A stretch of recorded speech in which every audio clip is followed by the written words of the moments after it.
ఎవరో ఒక పొలిటీషియన్, సరే ఎవరికైనా సరే నేను చాలా సాఫ్ట్ టార్గెట్, ఎవరైనా ఏదో మాట అనేసి ఏం పర్వాలేదు. అలాగా ఒక పొలిటీషియన్ నన్ను అకారణంగా, నేను ఇప్పుడు పాలిటిక్స్ చాలా దూరంగా ఉన్నా సరే నా గురించి ఏదో అవాకులు చవాకులు ఆయన పేలినప్పుడు ఆయన మరొక చోటకి ఏదో ఒక ముంపు ప్రాంతానికి ఆయన వెళ్ళటం జరిగింది. అక్కడ ఒక స్త్రీ, ఒక ప్రౌఢ ఆవిడ అది మిడిల్ ఏజ్ ఉంటుందేమో, మిడిల్ ఏజ్.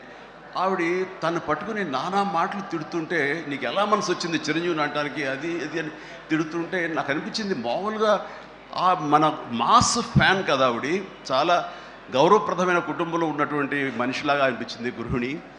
ఆవిడ ఎందుకు అంత ఇదిగా మాట్లాడుతుంది, ఆవిడెవరు, ఆవిడ చూస్తుంటే మామూలుగా సినిమా ఫ్యాన్ లాగానో చిరంజీవికి వీరాభిమానంగానో కాదు, ఏదో ఇంకేదో ఉందంటూ నాకు అనిపించి ఆవిడ గురించి తెలుసుకోవాలని మన జర్నలిస్ట్ సోదరు ఎవరినో పంపించి తెలుసుకోవాలంటే వాళ్ళు చేసినటువంటి ఇంటర్వ్యూలో విజువల్స్ నాకు చూపించారు.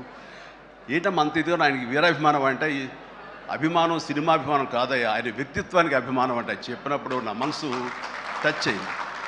ఏంటమ్మా అంత ఇదిగా, ఏంటమ్మా ఆయన మీకు ఏమైనా సహాయం చేశాడు, ఏం చేశాడంటే సహాయం చేయటువంటి అయ్యా, నా బిడ్డ ప్రాణాలను కాపాడాడు అని అన్నప్పుడు, ఏ విధంగా ఏంటి అని అన్నప్పుడు, నా బిడ్డకి రాజమండ్రిలో దగ్గర ఒక పల్లెటూరిది, రాజమండ్రిలో కానీ కాకినాడలో కానీ నా బిడ్డకి ప్లేట్లెట్స్, డెంగ్యూ వచ్చేసి ప్లేట్లెట్స్ బాగా డౌన్ అయినప్పుడు వితిన్ అవర్స్ నా బిడ్డ కనుక ప్లేట్లెట్స్ సమయానికి అందకపోయి ఉంటే కనుక వాడు ఏమైపోయాడు, పాటిగా దూరం అయిపోయేవాడు. అంటే ఒక 8 ఏళ్ల బాలుని అబ్బాయిని పిలిచి పక్కన కూర్చోబెట్టుకుని ఆ తల్లి చెప్తోంది, మరి ఎవరో చెప్పారు చిరంజీవికి ఫోన్ చేయపోయావమ్మని. నేనేంటి చిరంజీవి ఫోన్ చేయటువంటి, ఎక్కడ నుంచి చేయగలను, ఆయన ఎక్కడో ఉంటాడు, ఎలా చేయాలి ఫోన్ అని తెలియని పరిస్థితుల్లో, లేదమ్మా బ్లడ్ బ్యాంక్ చేయి, వాళ్ళు ఖచ్చితంగా ఎత్తుతారు ఫోను, నీకు కావాలి సహాయం చేస్తారంటే, వాడు గంటల్లో కావాలి, అది ఎక్కడో ఉంది హైదరాబాద్లో, ఎలాగొస్తుందో అనుకున్నాను. కానీ అయినా సరే ఎక్కడో ఆశ చావక ఫోన్ చేయడం జరిగింది. ఫోన్ చేసిన తర్వాత అక్కడ స్పందించి అక్కడ సిబ్బంది వెంటనే రాజమండ్రి పరిసర ప్రాంతాల్లో ఉన్న అభిమానులు, ఆ బ్లడ్ గ్రూప్ ఎవరికైతే ఉందో అభిమానుల్ని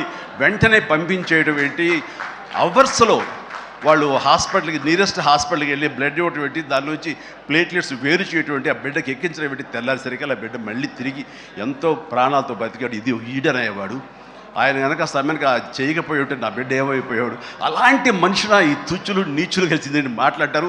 వాడిని నాకు సరిపోలేదు, దగ్గరికి వెళ్ళి ఉంటే ఏమి చేసేదాన్ని అని చెప్పేసి అప్పుడు అంటుంటే చాలామంది అంటారు, ఎవరిని మిమ్మల్ని ఇలా అటాక్ చేస్తుంటారు సోషల్ మీడియాలో మాట్లాడుతుంటారు, మీరేం మాట్లాడరు ఏంటని. నాకు నేను చేసినటువంటి మంచి కార్యక్రమాలు, నేను పొందినటువంటి ప్రేమ అభిమానం, ఇదే నాకు రక్షణ కవచం. నేను మాట్లాడక్కర్లా, నేను చేసుకున్న మంచి మాట్లాడుతున్నట్టు నేను అలాగ అంటుంటాను. ఇది సత్యం.